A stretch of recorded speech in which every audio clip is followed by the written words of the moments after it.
Bom, gente, vamos lá.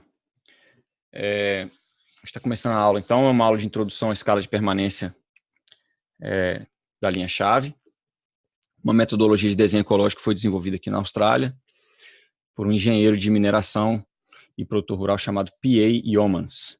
Eu vou falar mais um pouquinho sobre ele daqui a pouco.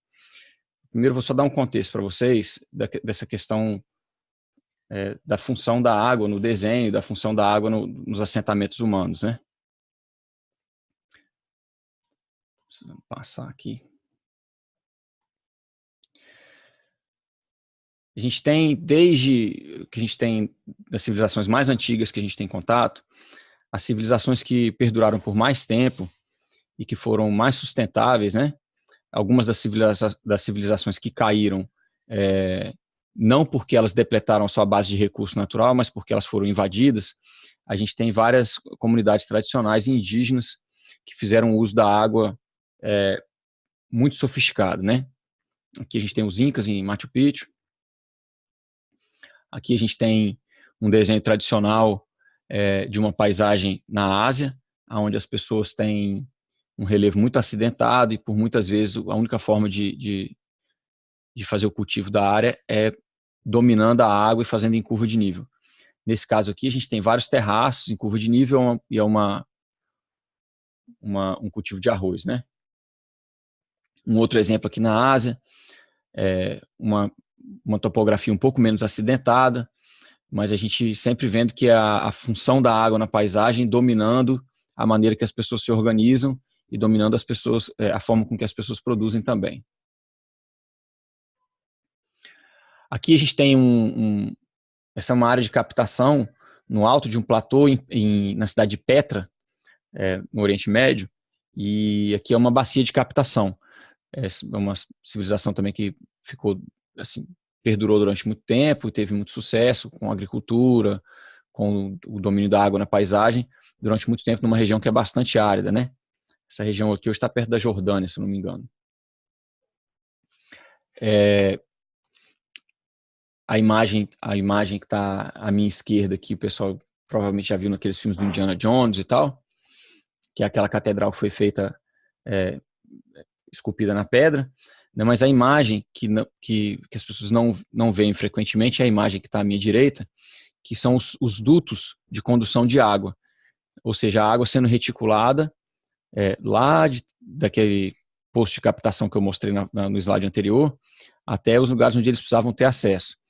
O que eu quero chamar a atenção para todas as civilizações é que eles não tinham, até onde a gente sabe, maquinários como a gente tem hoje. Então, para vocês terem uma noção do tempo e energia gastos com o cuidado com a água, né, com a reticulação da água, com a captação da água, enfim, com toda uma abordagem que leva a água a vários lugares de toda a paisagem, de todo o assentamento humano que eles tinham. Isso aqui é no Iraque. Agora eu não estou lembrando se é no Iraque ou no Irã. Mas são dutos de captação de água também antigos, que desembocam num lugar-chave, né? E aqui a gente tem já uma planta moderna em cima do lugar, mas você pode ver as escavações dos túneis antigos. Aqui é no mesmo país, para vocês terem noção, um projeto de mineração, né, que vocês podem ver aí cortando a paisagem toda, que durante esse projeto de mineração, eles encontraram esses encanamentos. Então, para vocês terem uma noção assim, do quão importante era a água, né, e do trabalho, assim, do avanço tecnológico mesmo dessas civilizações de conseguir o domínio da água na paisagem. Então, assim, dutos, aquíferos, né, desculpa, captação de água de aquíferos e de chuva também, sendo reticulada por um tipo de encanamento super trabalhoso, né, de argila e etc. Aqui ainda no Oriente Médio também, já uma noção de que nos lugares semiáridos e áridos principalmente, a gente tem que ter um manejo cuidadoso da água. Isso aqui são dutos que são cavados, e aí as pessoas cavam túneis que seguem a linha desses buracos que estão feitos em cima, na superfície, né?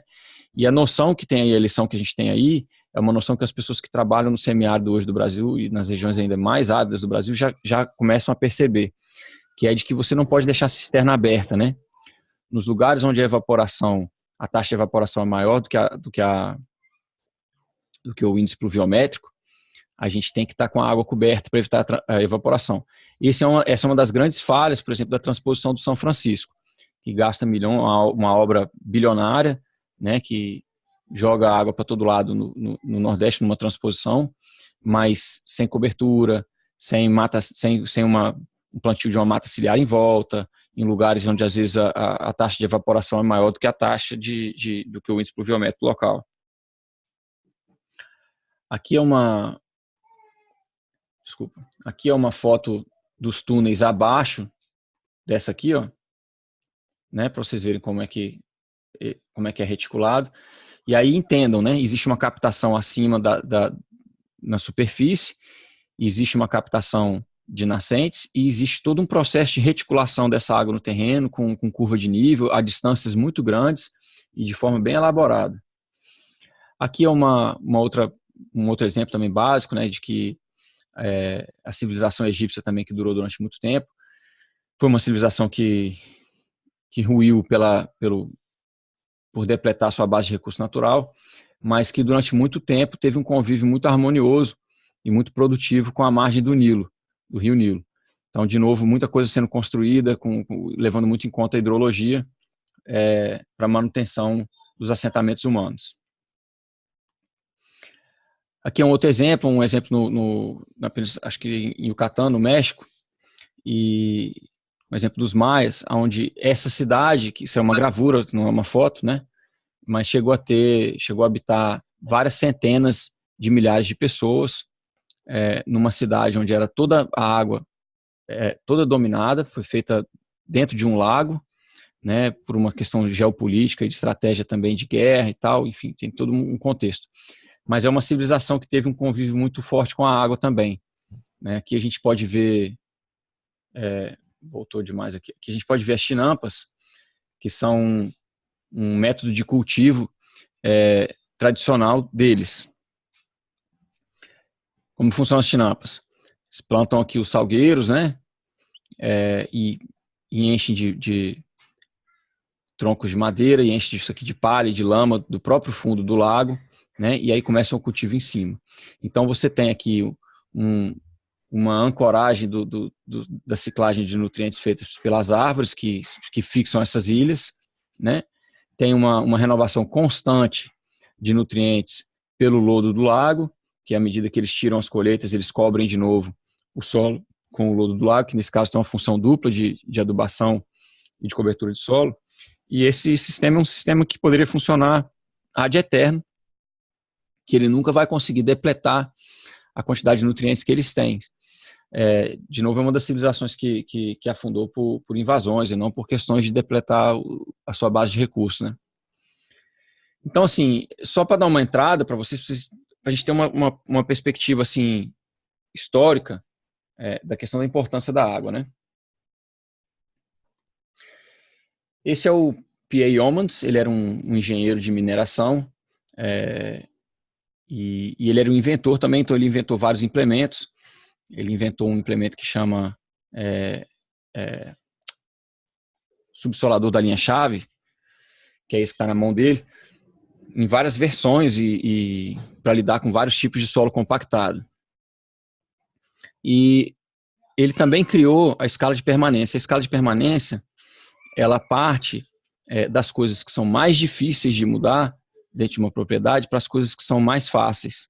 Então, dentro dessa escala, ele criou várias camadas de como a gente deve pensar a propriedade. A água é uma camada importante dentro dessas camadas, né? De forma que a gente pudesse ter permanência no lugar.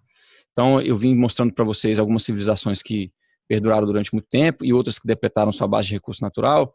E ele já na década de 50 aqui na Austrália, porque é um lugar que o solo é empobrecido, né, tem pouca atividade geológica e porque é muito seco também, ele já tinha essa preocupação. E ele tinha preocupação com a recuperação do solo, né? E já naquela época, os departamentos começaram a soltar os movimentos de conservação do solo. E ele já dizia que conservar não era o suficiente. Então ele criou a escala de permanência. Ele queria que a gente pudesse habitar lugares de forma permanente, sem que a gente depletasse o lugar e que a gente conseguisse, com o nosso habitar, melhorar o lugar, né? Então daí vem a escala de permanência. Ele era um engenheiro, minerador, como eu falei, ele inventou várias máquinas, tem umas máquinas que são usadas no mundo inteiro hoje para fazer estrada, por exemplo, são invenções dele e tal. E ele tinha algumas propriedades rurais na Austrália, onde ele experimentava com tudo isso. É importante a gente dar um contexto de que ele era uma pessoa que tinha muito acesso a maquinário, né? E era uma pessoa que tinha acesso a capital também. E então ele testava muitas coisas e fez assim estudos de caso em propriedades rurais muito grandes. Na época dele também, quando ele começou a trabalhar com escala de permanência de linha-chave, grande parte do serviço de irrigação que ele fazia, a gente não tinha a capacidade que a gente tem de reticular a água no terreno hoje com encanamento. Não era tão fácil. Então, ele usava açudes muito grandes para poder fazer a irrigação por inundação. Aqui são livros dele, né? Esse livro aqui é reeditado junto a 2 desses aqui. Esse Água para toda propriedade, ou Água para todo fazendeiro, foi um dos primeiros livros deles. Os estudiosos da área dizem que o desafio da paisagem e a cidade floresta são os melhores, né?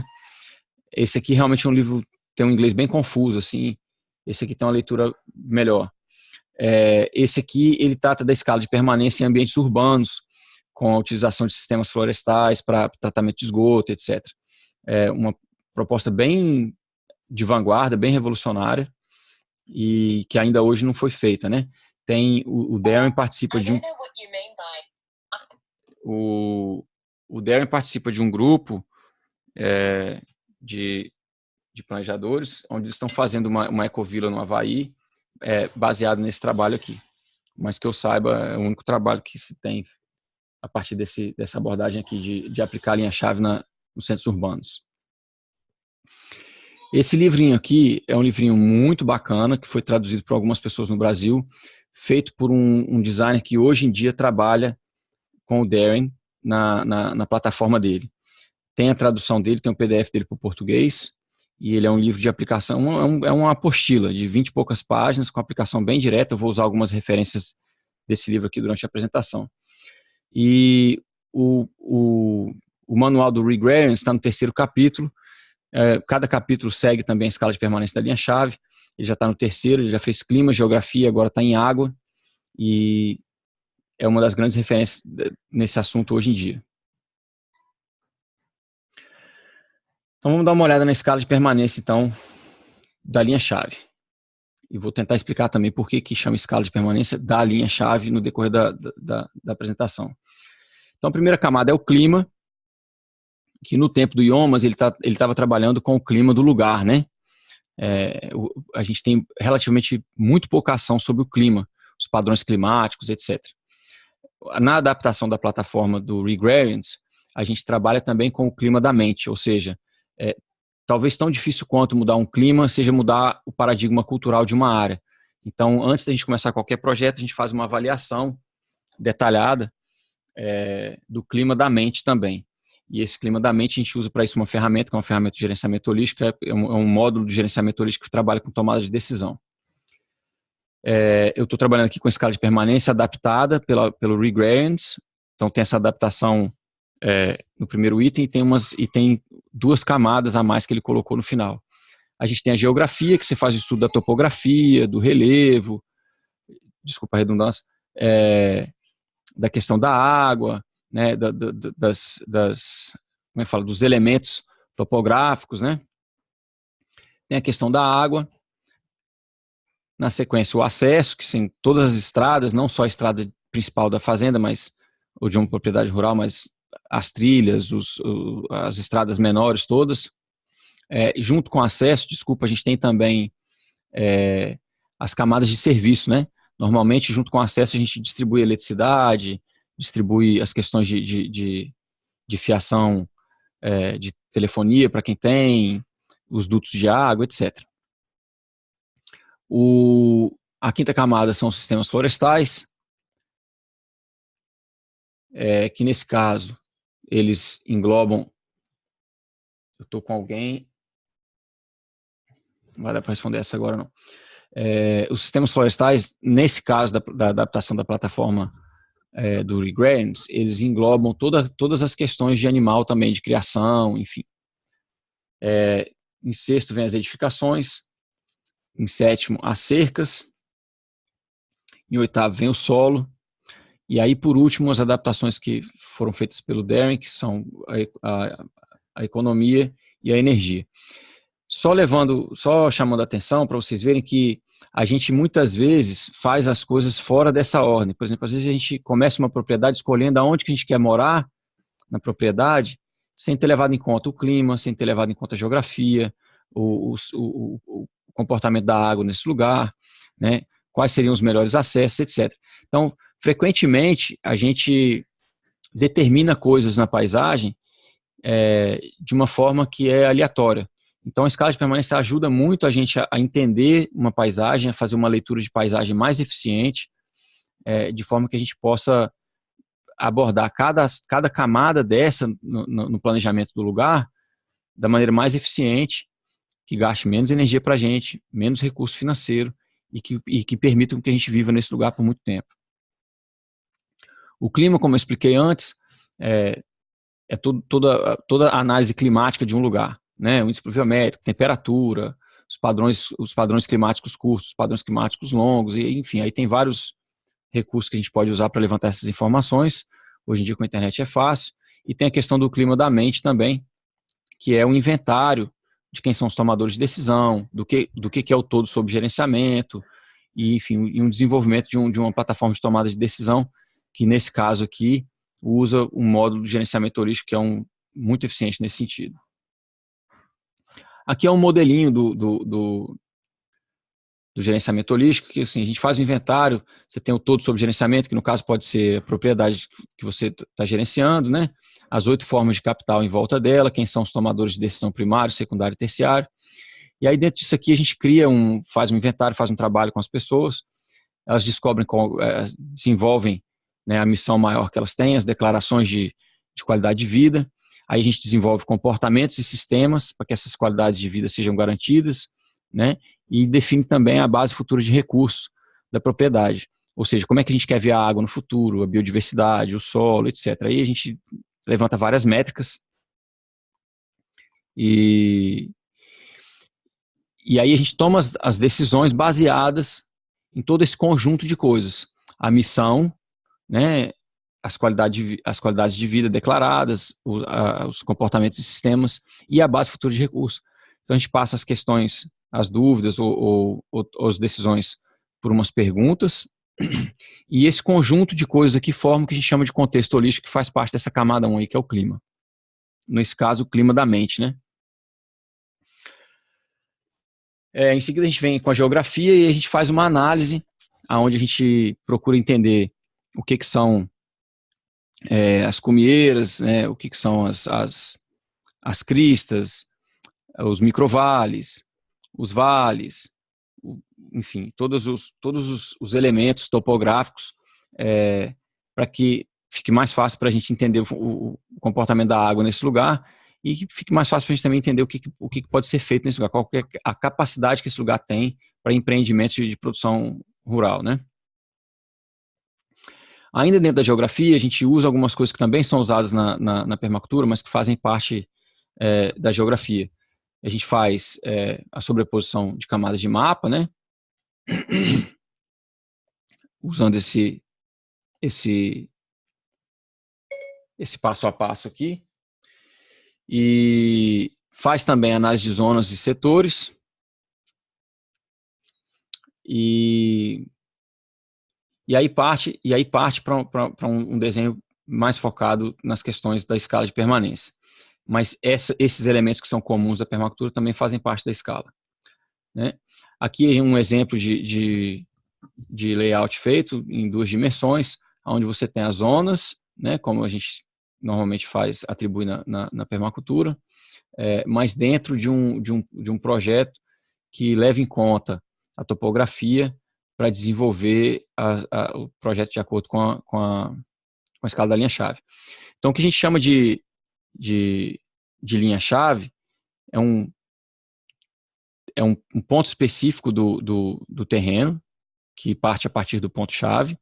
É um conjunto de práticas também, que é feito de acordo com o relevo, né? E a abordagem de planejamento como um todo, né? Às vezes a gente usa esses termos de maneira intercambiada. Água no terreno, aqui a gente tem um modelo, por exemplo, se era uma propriedade, eu participei desse projeto aqui como estagiário, e era uma propriedade onde um dos maiores desafios que tinha, porque nesse microvale existia um brejo, e então, assim, quase metade da propriedade ficava inacessível na época da chuva, porque não conseguia cruzar com carro e também não conseguia usar para gado, não conseguia usar para nada. Então, nesse caso, a criação dos açudes facilitou, porque cada açude desse tem uma barragem, cada barragem dessa facilita o acesso para o outro lado da propriedade. Existe uma constante no desenho, que é o de que a água ela sempre corre a 90 graus do contorno. Isso aqui é um gráfico mostrando isso, que quando você tem, não sei se vocês estão acostumados com mapa topográfico, mas é assim, isso daqui é um microvale, né? Isso aqui é uma região de cumieira, aqui tem uma cumieira que desce aqui, ó, né? E aqui está mostrando, então, que toda a água que cai nessa microbacia, ela sempre corre a 90 graus do contorno. E por causa dessa constante, as microbacias, os microvales, eles são sempre mais umidificados do que, vocês podem ver aqui, do que as cumieiras, né? Então, grande parte do trabalho com a linha-chave é de redistribuição do fluxo de água no terreno, de forma que a gente consiga redistribuir essa água e reumidificar essas áreas que normalmente ficam mais secas, ó.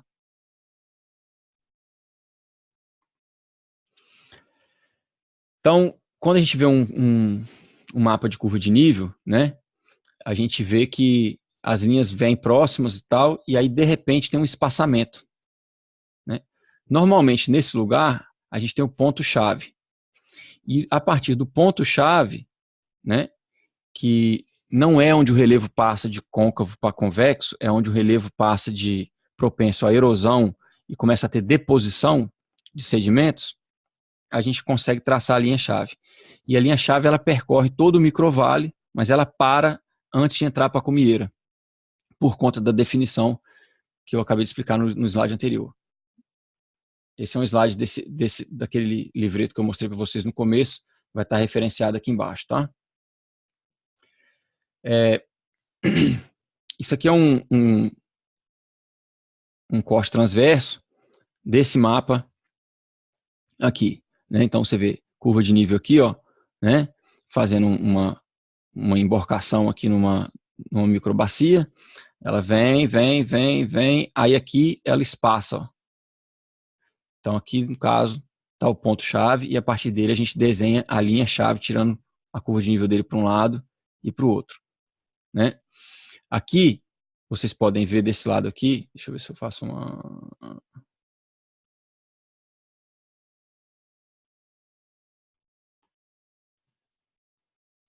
só para eu pegar um negocinho aqui. Desculpa. Deu certo não. Aqui vocês podem ver que o ponto de inflexão de côncavo para convexo, ele fica, na verdade, geograficamente e acima do ponto-chave, tá? O ponto-chave não é o ponto de inflexão, o ponto-chave é o ponto onde a paisagem passa de propensa à erosão, à deposição de nutrientes.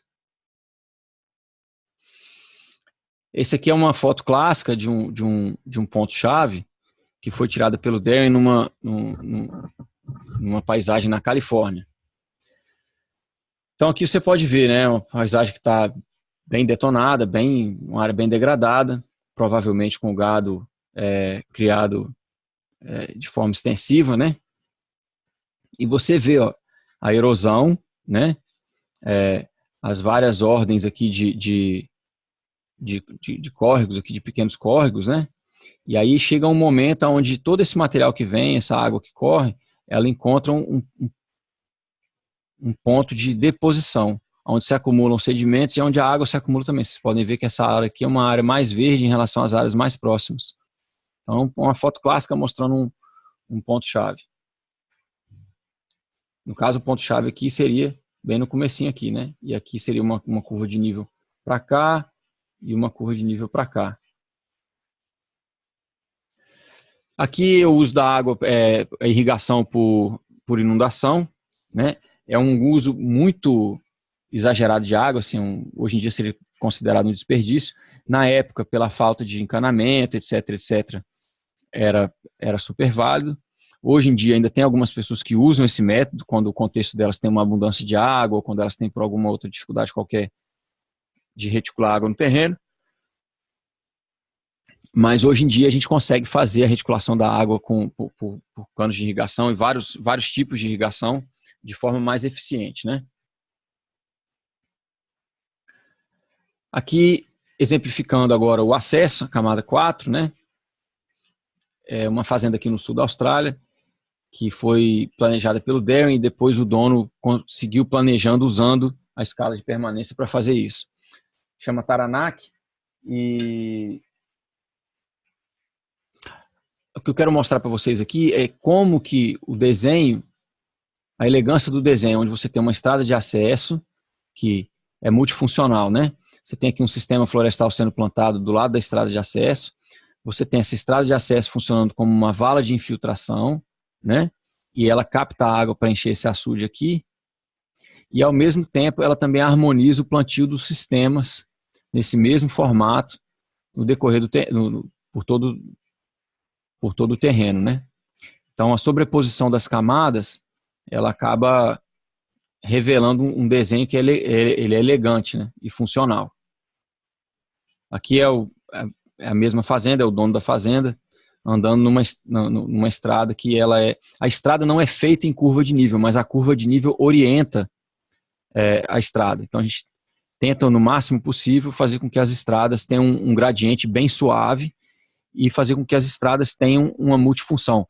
Pode ser um acero para fogo, captação de água, acesso, obviamente, que é a função natural da estrada, né? E, enfim, a gente consegue dessa forma fazer uma estrada que ela tem mais de uma função. Ainda trabalhando em acesso, essa aqui é uma outra fazenda aqui da Austrália, que foi trabalhada, o Darren fez parte do time, foi ele que planejou algumas alterações. E aqui você tinha uma estrada clássica de propriedade rural, onde você entra pela cerca de divisão da propriedade rural e tenta fazer o caminho mais reto possível para a propriedade. O que acontece? No decorrer dos anos, essas estradas que são mal planejadas, você gasta-se muito dinheiro e muito tempo consertando essas estradas por causa da erosão. Nesse caso aqui foi feita uma outra estrada, bem mais larga e bem mais sinuosa, né? Enfim, como eu falei, orientada pela curva de nível, mas não exatamente em curva de nível. E essa estrada agora, ela capta a água, além de ser estrada de acesso, ela passa aqui, ó, e agora o acesso à fazenda está pelo outro lado, ela também capta a água para encher esse açude aqui. E aqui é uma foto daquele açude cheio. A estrada passando lá atrás, ó, né, você consegue ver a captação para cá, né? E aqui é um outro designer aqui da Austrália que participou desse projeto também, dando uma olhada no terreno. Já uma bomba sendo usada aqui, ó, para a água ser usada em outro lugar, né? A cerca elétrica aqui fazendo o perímetro do açude, provavelmente para manter criação do lado de fora. Mas aí vocês vão vendo a utilização dessas coisas. Agora a gente vai entrar na camada 5, que é de sistemas florestais.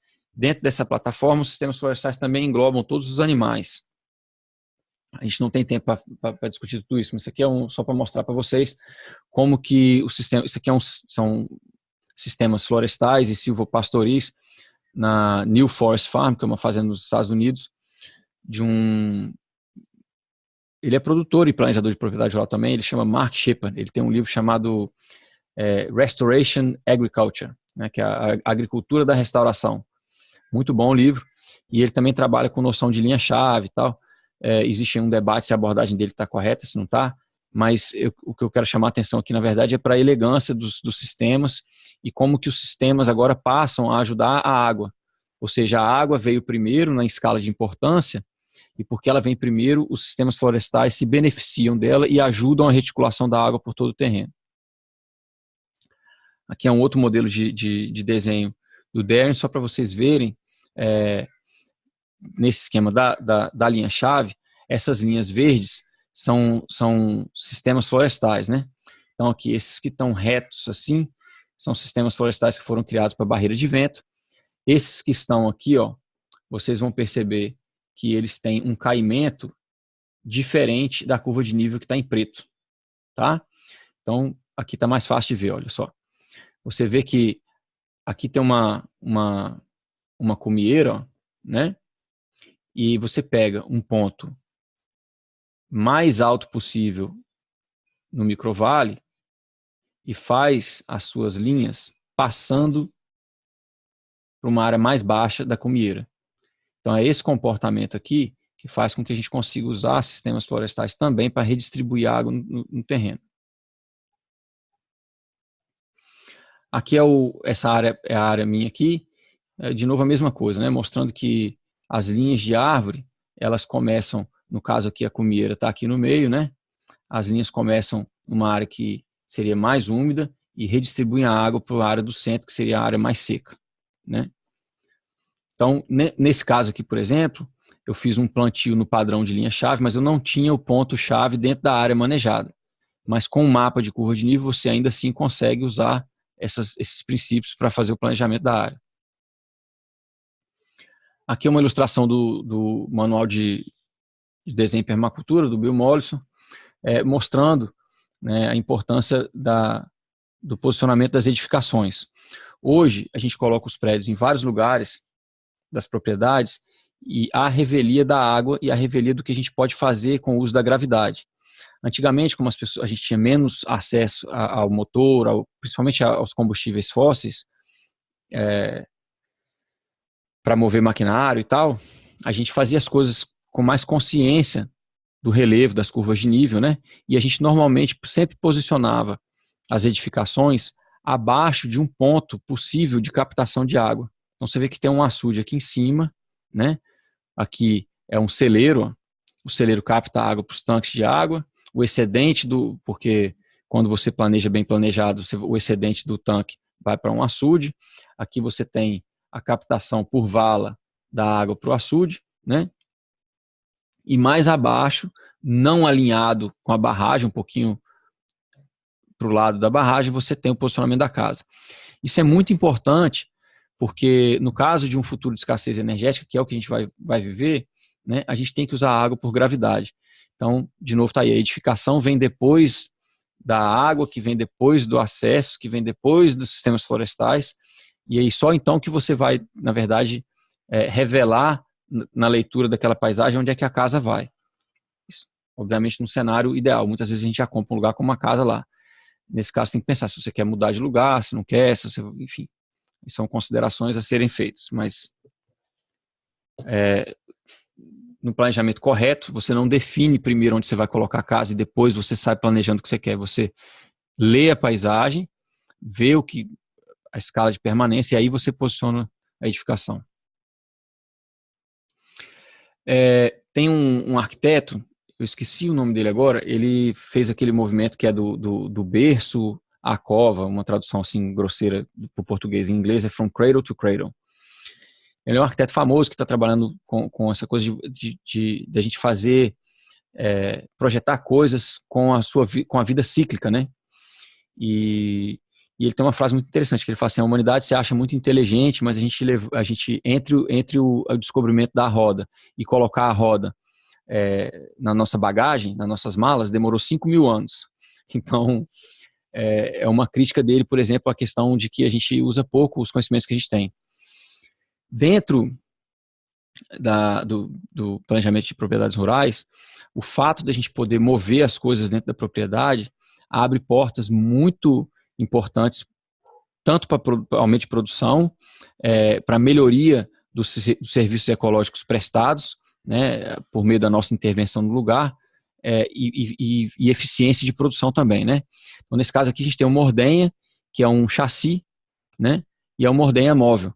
Então, ao invés de você ter, por exemplo, uma manada que todo dia volta para o curral, ou volta para a ordenha, e você tem aquele acúmulo de urina, aquele acúmulo de fezes, você tem que lidar com aquilo ali, que aquele acúmulo faz com que o recurso vire um poluente, você, na verdade, você vai no pasto e você pode, dessa maneira, você pode fertilizar as áreas que você quer e você faz a ordenha no lugar onde você quer. Então, é uma abordagem um pouco diferente que a gente tem hoje em dia com relação às edificações, porque a edificação é um percentual muito alto do investimento das propriedades rurais e é um investimento que fica fixo e às vezes se a gente não faz no lugar certo, a gente tem que viver com aquele erro ali e é um gasto muito alto. Então, hoje em dia, se encoraja, na medida do possível, que a gente tenha estruturas móveis o máximo possível dentro das propriedades. Aqui é um outro exemplo, um container daquele de navio também reformado como ordenha, uma ordenha mecanizada móvel. Um outro exemplo muito comum aqui, muito comum nos Estados Unidos também, está ficando muito comum isso aí, é o galinheiro móvel. A gente tem essa facilidade aqui porque a cerca elétrica, a tela elétrica da galinha aqui é muito barata. Então, permite com que a gente imite a natureza, né? Os movimentos das manadas de herbívoros seguidos pelas manadas de aves em um movimento contínuo dentro da propriedade. Então, você cria, numa escala menor, o movimento migratório de animais e de aves dentro da propriedade. Grande parte da degradação que a gente tem hoje vem exatamente do fato de que a gente põe prédios fixos em alguns lugares, né? E aí o gado fica criado de maneira extensiva, o galinheiro fica sempre no mesmo lugar, então as galinhas elas pastejam em romaneio ali, o solo fica exposto, que não é ideal. Então, um exemplo de como que a gente pode pensar edificações de maneira mais leve e mais inteligente. Por exemplo, esse trailer foi feito com sobras, né? Um chassi de ferro velho, resto de telhado, resto de pallet, são coisas fáceis, né, de fazer e relativamente baratas que aumentam muito a produção. Na camada 7, a gente tem a questão das cercas, né? E aqui, de novo, a gente tem todo um histórico. O advento da cerca, ela mudou a ecologia dos continentes de um modo geral. Quando se criou o arame farpado, foi a primeira vez na história da humanidade que o homem conseguia, com uma cerca, que é uma abordagem relativamente simples, controlar grandes manadas de herbívoro, né? Mas com isso, e sem o conhecimento dos ciclos migratórios, etc., a gente quebrou vários ciclos. Então, hoje, o uso das cercas, de um modo geral, tem um impacto ambiental muito grande em vários continentes. Teve um neozelandês que, no começo do século passado, inventou a cerca elétrica. E aí isso foi uma outra revolução, porque agora a gente pode mudar a cerca de lugar. Então, hoje, mesmo no Brasil, já está muito barato você fazer o manejo com cerca elétrica. Nesse caso aqui, eles estão fazendo a cerca elétrica, eles têm acesso à água também, né? E aí você joga a água fora e muda também o bebedouro de um passo para o outro. Você vê claramente aqui, ó, né? Alta densidade de animais, ó, muito estrume, né? O pasto bem baixo, mas agora eles vão cercar isso daqui, o gado já foi para um outro lugar, isso aqui vai ter tempo de recuperação, teve bastante adubo, teve bastante fertilizante em urina também, e vai ter descanso suficiente agora para recuperar. Então, o uso das cercas, hoje em dia, e a maneira com que a gente usa as cercas, também é importante. Está mais para baixo na escala de prioridade da escala de permanência, exatamente porque as cercas são mais fáceis de se mover, né? Uma cerca fixa de 7 fios de arame farpado não é tão fácil de mover, mas ainda assim é uma estrutura que se degrada ao longo de algumas décadas e que, se você deixar ela lá, ela deteriora e acaba, né? Não é uma coisa tão permanente assim. E com o advento da cerca elétrica, então, ficou ainda mais fácil de mexer com isso. Isso aqui é a Kiwi-Tech, é uma tecnologia também da Nova Zelândia, que você consegue montar e desmontar cercas elétricas muito fácil, e é um sistema como é que fala? Um sistema para você anexar os bebedouros e as coisas, o encanamento já fica lá e você não precisa ter ferramenta, você só pluga e está pronto, né? Enfim, em um manejo de cerca, uma pessoa consegue colocar uma cerca de pasto, em poucos minutos você consegue definir uma outra área, um outro breche de pasto e seguir com o dia de tarefas. As cercas, muitas vezes, elas têm uma interação com o desenho, né? O espaçamento, por exemplo, de sistemas agroflorestais, das linhas dos sistemas agroflorestais, podem ser definidos pela cerca. Então, muitas vezes eu fiz um curso agora recentemente com o Darren e ele estava explicando isso também, que muitas vezes uma camada mais baixa na escala de permanência, que no caso é a cerca, acaba informando como que o espaçamento vai ser feito. Isso se dá por duas razões. As cercas, por exemplo, elétricas, elas variam de 300 a 400 metros no máximo. Então, quando as pessoas fazem entrelinhas para mexer com silvopastoril, que é o caso aqui, vocês estão vendo o gado lá no fundo, né?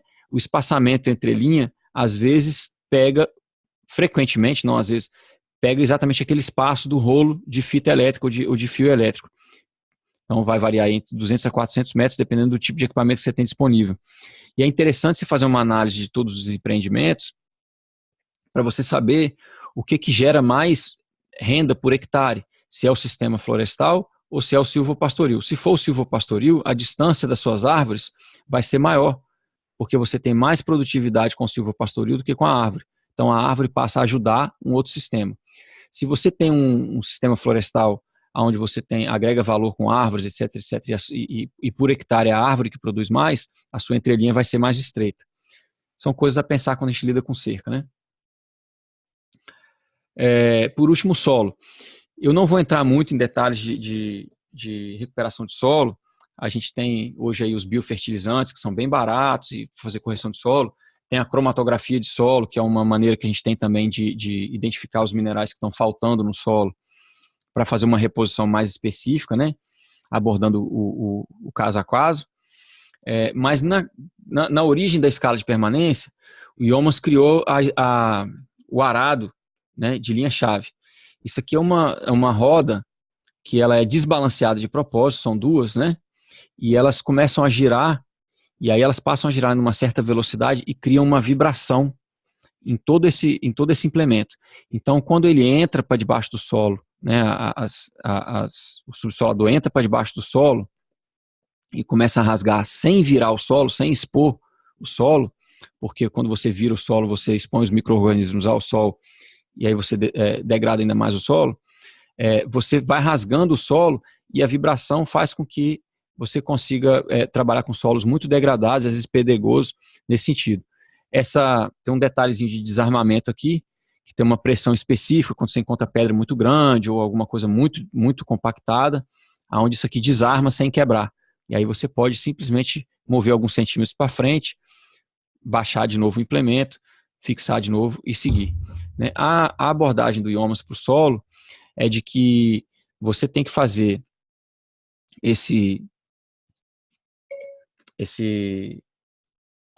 como é que tem umas coisas que falham para mim no português, gente, desculpa.